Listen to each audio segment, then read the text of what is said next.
Salam and hi everyone. Welcome to AMARA henna art. Hope you all are doing good.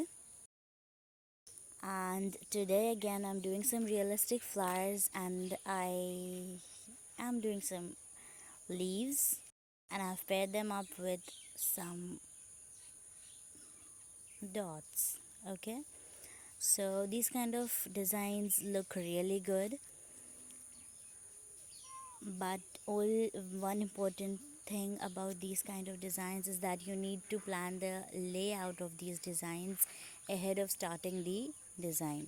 Okay, so that's really important. Okay, now I'm doing some vines. Okay, I really enjoy doing them, but I think it needs some more perfection. Okay,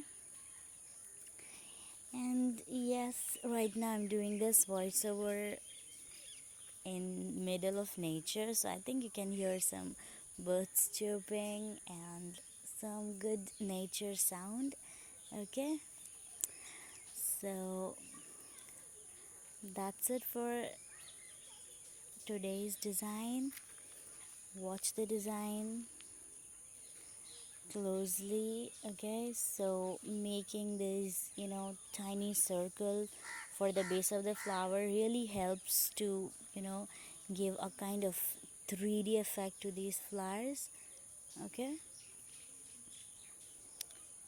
so that's it for today's design.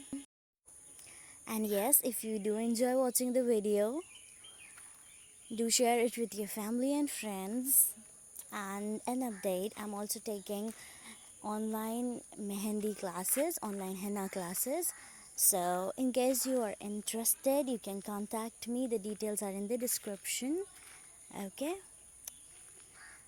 so enjoy watching the video, subscribe to my channel, and keep exploring and practicing new henna designs. And if you do try this design, you can share with me on my Facebook or Instagram page. The link is in the description. And that's it. Stay blessed, stay safe. Thank you so much.